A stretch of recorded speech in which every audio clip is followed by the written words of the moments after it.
Assalamualaikum warahmatullahi wabarakatuh. Selamat datang kembali di channel Sahabat Education. Di video kali ini kita akan membahas soal simulasi tes kompetensi akademik dengan mata pelajaran matematika lanjutan dan soalnya resmi dari Pusmendik, Kemendikbud untuk tingkat SMA, MA, SMK, dan MAK. Dan di part 2 ini kita akan bahas soal nomor 6, 7, dan 8. Sebelum kita masuk ke pembahasannya, yuk subscribe dulu channel Sahabat Education, channel pendidikan yang pastinya bermanfaat.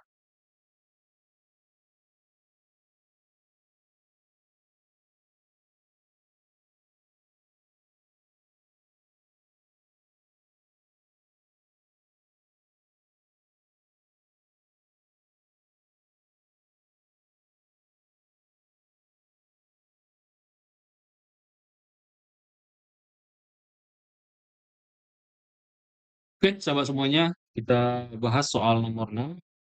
Limit X mendekati Pi, sin X dikurang Pi, per 3 Pi dikurang X cos 4X. Nah, ini adalah limit trigonometri. Nah, kalau kita gunakan metode substitusi, nah di sini nanti kita ganti nilai X-nya dengan Pi, maka di sini Pi dikurang Pi. Nah, ini jadinya 0 ya kan? Sin 0 itu adalah 0. Oke, sin 0 adalah 0. Per. Nah, kemudian di sini X-nya kita ganti juga dengan Pi, nah, maka Pi dikurang Pi itu juga 0. 3 dikali 0, 0 ya kan? 0 kali cos 4X juga 0, maka ini 0 per 0. Nah, bentuk ini hasil limitnya yang 0 per 0, ini tidak boleh di sini, ya kan? Tidak boleh. Nah, maka di sini kita jabarkan lagi. Nah, kita tulis soalnya, ini dia.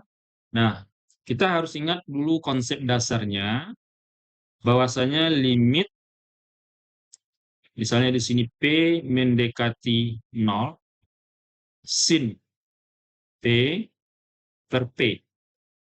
Ini nilainya adalah 1. Nah, gitu ya. Nah, ini konsepnya nih, yang harus kita ingat. Kalau kita lihat di sini, kalau di sini dia sin P per P. Nah, maka yang ini, bentuk yang ini harus sama dengan yang ini. Nah, maka di sini bagaimana caranya? Dia mengarah ke sini. Nah, seperti itu ya.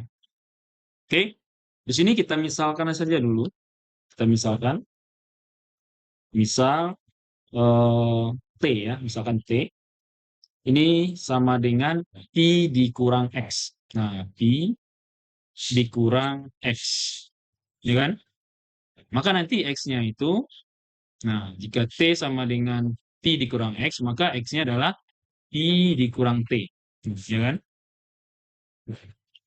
Maka ini nanti X dikurang Pi-nya, ini kalau kita kali dia dengan negatif, misalnya ini kali negatif, negatif T sama dengan, ini kita kali lagi dengan negatif, negatif X dikurang Pi, ya kan? Maka min T itu sama dengan, kita kalikan ke dalam, maka ini min X, kalikan lagi positif Pi, ya kan? Maka Pi dikurang X. Maka yang ini adalah negatif T. Maka bentuk limit ini bisa kita rubah menjadi limit, nah ini X-nya ini kita ganti dengan T. Nah, jika X-nya mendekati, nah kita hapus saja ini dulu. Jika X-nya mendekati Pi, ya kan? Maka, ya kan? Maka T-nya mendekati 0, ya kan? Nah, jika X-nya mendekati Pi, maka ini diganti dengan Pi, Pi dikurang Pi 0, ya kan? Maka T-nya sama dengan 0 atau mendekati 0 di sini. Nah, ini, maka bentuk limit ini bisa kita rubah menjadi limit T mendekati 0, ini sin min T, ya kan? Min T per 3, ini tadi T, 3T, cos 4, ya kan? X-nya tadi Pi dikurang T. Nah, X-nya Pi dikurang T. Nah, oke. Maka ini sama dengan, nah, sin min T. Nah, ini lagi, sin min X misalnya. Ini akan sama dengan negatif sin X. Maka ini jadinya limit T mendekati 0, negatif sin T, nah ini per T. Misalnya kita ambil T-nya, T. Nah, ini nanti kita kali lagi dengan limit T mendekati 0. Nah, di sini 1, ya kan? Per 3 kali cos 4 dalam kurung pi dikurang T. Nah, ini. Nah, ini negatifnya boleh kita pindahkan ke depan. Nah, ini makanya di sini jadinya negatifnya di sini boleh. Nah, sama dengan, maka bentuk yang ini, nah bentuk ini adalah satu, ya kan? Ini sama dengan ini konsepnya. Kalau ini kita ganti P, ini P, maka dia satu. Maka ini jadinya negatif 1, ya kan? Kita kali dengan T mendekati 0. Nah, kita ganti ini dia dengan 0. Kalau kita ganti ini dengan 0, maka jadi tinggal pi, kan? 4 kali pi, 4 pi. Nah, cos 4 pi. Cos 4 pi itu nanti sama dia dengan 0. Nah, sini. Nah, ini 0, ini 90, ini 180 derajat, ini 270, ini 390. Nah, pi itu adalah 180 nih. Maka dari sini, yang ini 0, ini 1 pi nih.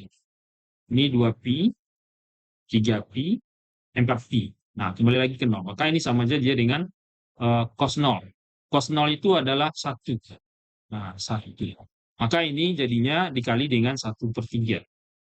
Nah, maka sama dengan negatif 1 dikali 1/3 itu adalah negatif 1/3. Nah, ini hasil limitnya. Maka di sini jawabannya adalah negatif 1/3. Oke, mudah-mudahan paham. Oke, sahabat semuanya, kita lanjut soal nomor 7. Matrik A, B, C, dan D berturut-turut berukuran. Nah, berarti ini ordonya ya. P kali 3, 2 kali Q, R kali S, dan T kali U. Di antara 5 nilai P, Q, R, S, T, U berikut, tentukan semua nilai yang dapat memenuhi persamaan matrik 2A tambah B kali 4C sama dengan 5D. Jawaban benar lebih dari 1. Oke. Nah, di sini yang ditanyanya itu adalah ukuran matriknya nanti ini. Kita harus ingat bahwasanya ini ada penjumlahan. Nah, penjumlahan pada matrik. Nah, penjumlahan matrik ini syaratnya. Nah, syaratnya ordo harus sama, ya kan? Ordo harus sama. Artinya matrik pertama dengan matrik yang kedua harus sama ordonya. Kalau tidak sama tidak bisa kita jumlahkan. Maka di sini 2A ditambah B. Nah, kita hapus dulu ya. Bagusnya langsung kita bikin ordonya. 2A, A ini ordonya P kali 3, ya kan? Ini kita tambahkan dengan B. B ini ordonya 2 kali Q.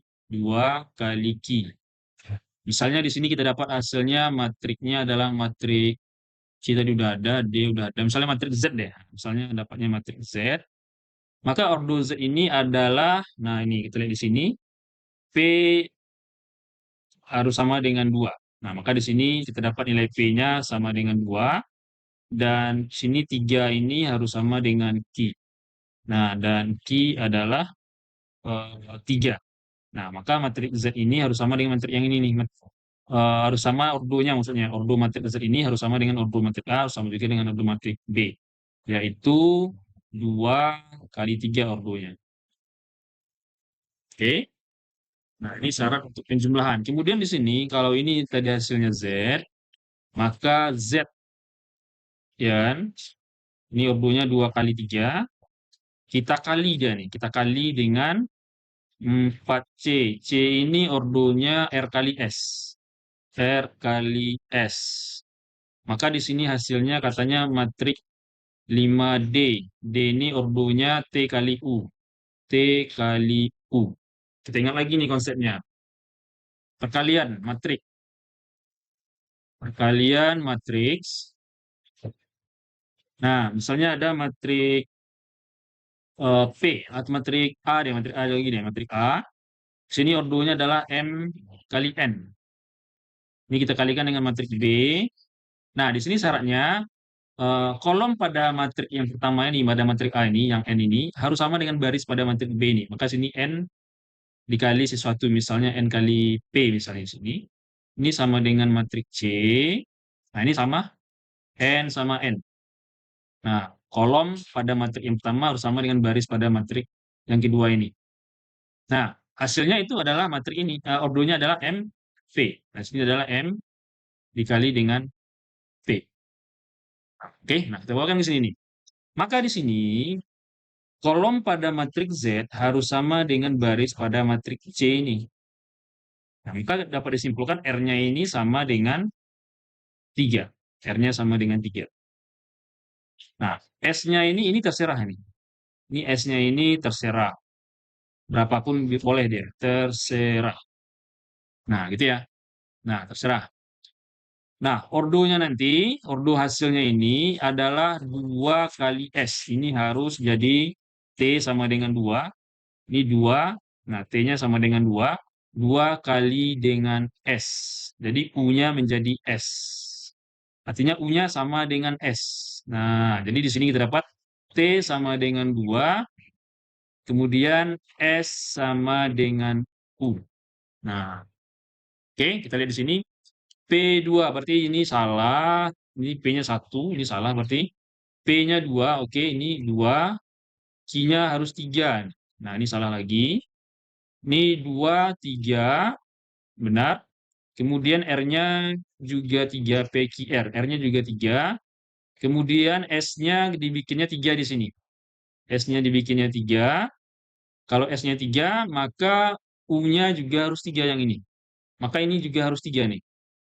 Nah, berarti ini salah ya. Berarti ini salah. Nah, kemudian yang ini lagi. Ini 2, 3, 3, 3. Ini udah benar. U-nya juga 3. Nah, berarti udah sama nih. S sama U-nya udah sama. Kemudian T-nya 2. Ini benar. Nah, maka yang ini benar. Nah, kemudian di sini 2, 3, 3. Nah, ini dibikinnya S-nya 4. Maka U-nya juga harus 4 benar. T-nya 2. Ini benar. Oke, saya. Nah, yang penting konsepnya kita harus tahu dulu nih. Kalau tidak tahu, maka ini tidak akan bisa nih. Oke ya. Nah, mudah-mudahan paham. Kita lanjut soal nomor 8. Soal nomor 8. Fungsi polinomial berderajat 3 fx sama dengan x pangkat 3 ditambah 2x kuadrat ditambah x tambah b memenuhi. Yang pertama katanya di sini sisa pembagian fx oleh x tambah 1 adalah 6. Dan sisa pembagian fx oleh x kurang 1 adalah 2. Berdasarkan informasi tersebut, pilihlah semua pernyataan berikut yang benar. Jawabannya katanya di sini jawaban benar lebih dari 1. Oke, berarti di sini kita bicara masalah teorema sisa. Nah, kita tulis ini teorema sisa. Teorema sisa. Nah, ini. Teorema sisa ini, jika fx, nah gitu ya, jika fx dibagi dengan x dikurang p misalnya, maka fp, jadi x-nya kita ganti dengan p, fp itu sama dengan sisa. Nah, ini yang namanya teorema sisa. Oke. Nah, sekarang kita lihat nih yang pertama di sini, sisa pembagian fx oleh x tambah 1 adalah 6. Gitu ya. Nah, artinya di sini f min 1, nah gitu ya, f min 1 itu sama dengan 6. Nah, jadi f yang pertama min 1 itu sama dengan 6. Nah, sehingga kita substitusi ke fungsi fx-nya, kita ganti x-nya dengan min 1, nanti hasilnya itu adalah sama dengan 6. Sehingga kita nyambungnya ke sini aja lah ya. Nah, jadi f min 1. Jadi, min 1 pangkat 3 ditambah dengan 2 dikali min 1 pangkat 2 ditambah A kali min 1 ditambah B Ini sama dengan 6 dia. Nah, ini min 1 pangkat 3, min 1, ditambah min 1 pangkat 2, 1. 1 kali 2 itu 2, ya kan? A kali min 1, min A. Tambah B sama dengan 6. Min 1 tambah 2, ini tinggal 1. 1 pindah ke sini jadi min 1. 6 kurang 1 berarti 5. Jadi di sini min A tambah B sama dengan 5. Nah, ini kita anggap persamaan 1. Kemudian yang kedua, katanya di sini, jika sisa pembagian fx oleh x kurang 1 adalah 2. Ini artinya f1 itu sama dengan 2. Nah, f1 itu sama dengan 2. Maka kita substitusi ke fungsi polinomialnya, kita ganti x-nya dengan 1. Dia harus sama dengan 2 di sini. Berarti 1 pangkat 3 ditambah dengan 2 dikali 1 pangkat 2 ditambah A kali 1 tambah B ini sama dengan 2. Nah, 1 pangkat 3 ini 1, ya kan? Ini jadinya 1. 1 kuadrat itu 1 kali 2, ini jadinya 2. Ini jadinya A. Nah, sehingga 1 tambah 2 itu 3. 3 ini kita pindah ke sini jadi min 3. 2 kurang 3 jadinya min 1. Sehingga kita dapat persamaan 2-nya A tambah B sama dengan min 1. Nah, ini adalah persamaan 2-nya. Kemudian kita eliminasi. Nah, kita eliminasi persamaan 1 dan 2. Min A tambah B sama dengan 5. Kemudian A tambah B sama dengan negatif 1. Nah, ini kita tambahin dulu boleh. Kita tambahin atau kita kurangkan saja supaya dapat A-nya langsung. Kita kurang, maka di sini min A dikurang A jadinya min 2A. B kurang B habis. 5 dikurang min 1 jadinya 6. Berarti A-nya sama dengan 6 bagi min 2, min 3. Nah, dapat A-nya min 3, sementara di sini A-nya sama dengan 2 katanya. Maka ini salah. Oke, kemudian F min 2 sama dengan 4. Maka di sini kita harus cari nilai B juga ya. Nah, ini kita substitusi saja. Kita nyambungnya ke sini. Maka kita substitusi nilai A min 3 ini misalnya ke persamaan 2 ini. Maka A ditambah B sama dengan min 1. A-nya min 3. Min 3 ditambah B sama dengan min 1. Maka B-nya di sini, min 3-nya kita pindah ke sini jadi positif. Berarti min 1 ditambah 3 jadinya 2. B-nya 2. Maka fungsi f kita yang sesungguhnya, nah, kita bikin di sini lagi. Nah, maka fungsi fx kita itu sama dengan x pangkat 3 ditambah 2x kuadrat. Nah, A-nya min 3. Min 3 kali x berarti min 3x. Min 3x tambah B-nya 2. Tambah 2. Nah, ini dia. Nah, katanya di sini f min 2-nya sama dengan 4. F min 2. F min 2 sama dengan katanya 4. Nah, kita masukkan di sini min 2. Min 2 pangkat 3 ditambah 2 kali min 2 kuadrat kurang 3 kali min 2 tambah 2. Nah, ini katanya harus 4 ya. Berarti ini 4 sama dengan min 2 pangkat 3 berarti ini min 8. Min 2 pangkat 2, 4. 4 kali 2 itu 8. Min 3 kali min 2 positif 6 tambah 2. Nah, ini sama ini habis. 6 tambah 2 itu adalah 8. Nah, di sini hasilnya 8. Katanya di sini 4. Maka ini salah. Oke, kemudian F0. Nah, F0 itu sama dengan, nah kita substitusi 0 di sini. 0 tambah 0 dikurang 0 tambah 2, berarti hasilnya 2. Nah, berarti ini benar ya. Nah, yang ini benar. Nah, kemudian sisa pembagian fx oleh x kurang 2 adalah 20. Nah, ini boleh nih kita substitusikan. Artinya nanti F2 gitu ya. F2 ini sama dengan 20. Nah, kita substitusi di sini. 2 pangkat 3 itu 8 ditambah. Nah, 2 pangkat 2, 4. 4 kali 2, 8 ya kan? 8. Nah, ini dikurang. 3 kali 2, 6. ditambah 2. Katanya ini sama dengan 20 nih. Sama dengan 20. 8 tambah 8, 16. 16 kurang 6, 10. 10 tambah 2, 12. Nah, 12. Ternyata ini 12, berarti ini tidak sama dia dengan 20. Maka ini salah. Nah, ini salah lagi. Kemudian sisa pembagian fx oleh x tambah 3 adalah 2. Nah, ini kita cari aja di sini. Berarti ini artinya f min 3 itu sama dengan 2. Kita substitusi min 3 di sini. Min 3 pangkat 3 berarti min 27. Min 3 dikuadratkan 9. 9 kali 2, 18. Min 3 kali min 3 berarti tambah lagi 9, tambah lagi 2. Ini sama dengan 2 katanya. Ini 18 tambah 9 ini 27. Utang 27, bayar 27, berarti ini habis. Berarti 2 itu sama dengan 2. Berarti ini benar. Maka ini ya ternyata 5 ini dia juga benar. Nah, maka yang benar cuma 2. Katanya di sini dia lebih dari 1 ya. Oke, mudah-mudahan paham soal 8 ini. Oke, sahabat semuanya, untuk video kali ini kita cukupkan sampai di sini dulu. Dan untuk soal-soal yang lainnya kita lanjutkan di video selanjutnya. Oke, terima kasih sudah menonton sampai akhir. Saya tutup. Assalamualaikum warahmatullahi wabarakatuh.